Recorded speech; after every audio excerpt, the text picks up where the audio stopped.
You're listening to My Quebec City, 50 Plus Edition.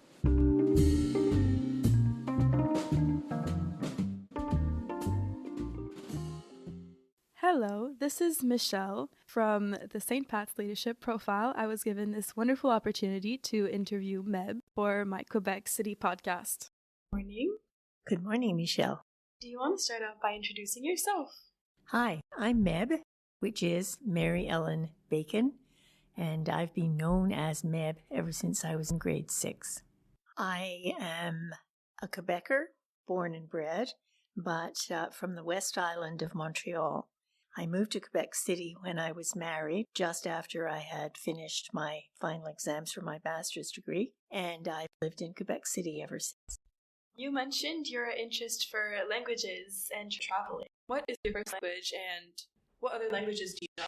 My first language is English, and English is a very useful language for traveling because the world tends to speak English since English is now the business language. Who knows how long that will continue?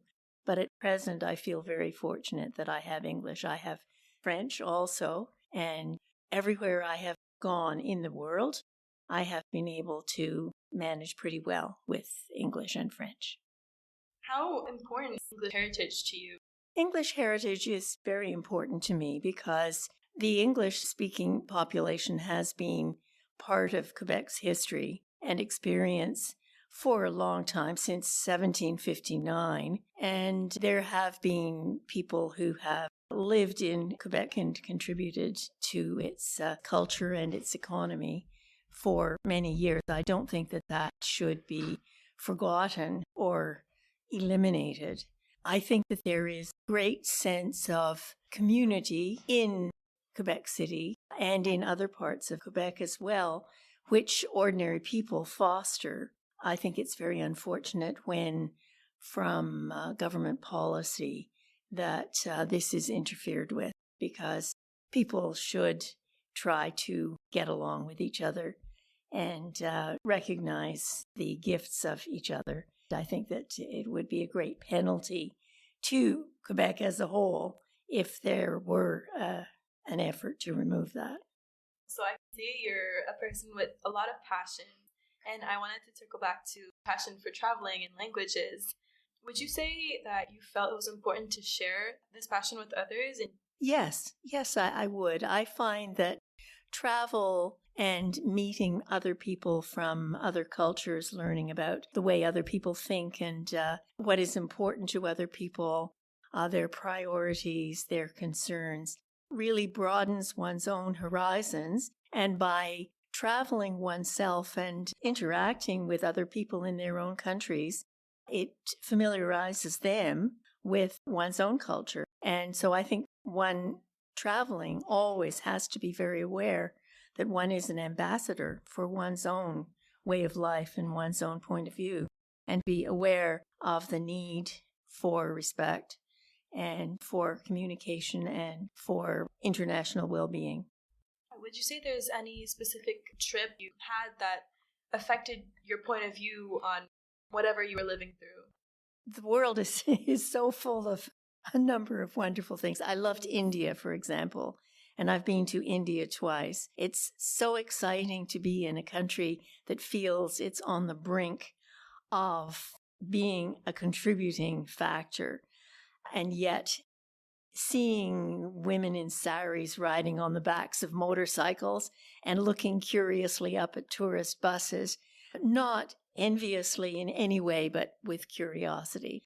This thing about curiosity is that it's so important to have when you're in a learning position. Language and culture play such a huge role in education in general. And you've been in a teaching position many times before, teaching languages, and also you taught kids how to swim on a remote island. Yes, I did. Yeah, I'd love to hear more about that. Well, I was recruited in a day because I knew how to canoe, and a camp in the Eastern Townships was missing a director of canoeing. And at that particular camp, there was a spin-off project of teaching fishermen's children on the Magdalen Islands to swim. And I was recruited for that too. And so I did that for 2 summers. We lived on an uninhabited island, which is today a camping site. It's Parks Canada, I think. And we were in tents there. We slept on the ground. We hauled our water every day. We had a resident fisherman who went and caught fish for us, which was cooked up in an abandoned house for us. And we gathered wild strawberries to supplement our diet. And we depended on food being flown in for us when the weather was bad and we couldn't have things delivered by sea. It's wonderful. Are there any specific lessons you've learned as a swimming instructor there? Well, I learned that fishermen don't like to learn to swim because if something happens to their boat and they're in the sea, it takes them longer to drown if they know how to swim. And so they fear learning to swim. That was quite shocking to me. And I also learned that the children there believed that everybody lived on an island, that there was no such thing as a continent that they had ever experienced. So when I went there, they said to me, "Meb, what's your island?" That's crazy. You don't realize how much where you live and where you grow up impacts the way you see life. What advice would you give to a new teacher who's just starting to experience what it's like to share knowledge and passions? I would say to someone who was contemplating a career in teaching, you have to love your subject and you have to love people. And if you don't love both of those things, you shouldn't be a teacher. You should do something else. What advice would you give to people in learning positions, whether it be someone trying to learn a new language or any high school student trying to find the motivation to succeed? I think it's important to find some aspect of learning that you enjoy, something that invigorates you, something that excites you.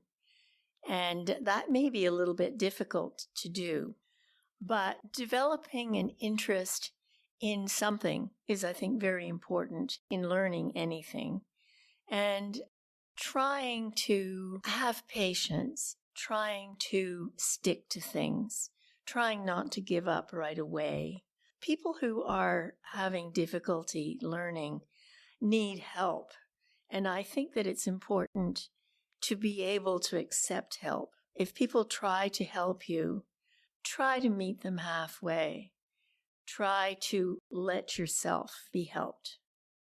Is that something you take a lot of pride in, helping others? Yes, it is. I've been involved increasingly as I've grown older in volunteer work and in working with other people. And I've found that listening skills have been very useful in that. I consider myself essentially a listener. Listening to what other people say, I think, has helped me in every aspect of my life. Yeah, actually talking about listening, you mentioned that you've been in my position before talking to seniors about their stories and learning more about them. How does it feel to be on the other side? Yeah, it's exactly. Very interesting.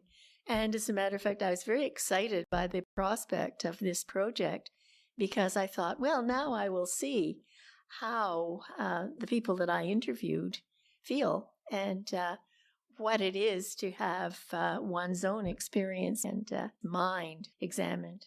Yeah. Do you think it's important for youth to learn from seniors and learn about their experiences and see how the world affected them and see the difference between our generation now?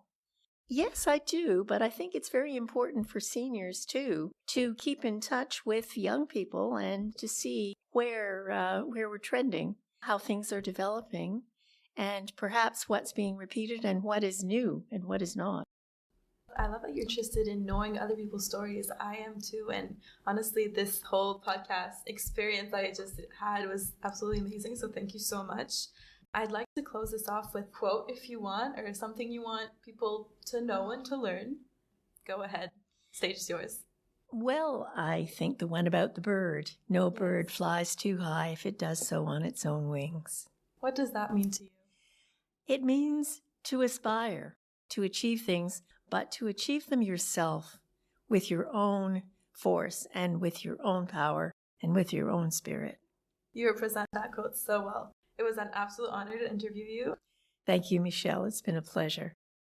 Thank you so much for listening. I had so much fun, and stay tuned for the next episode.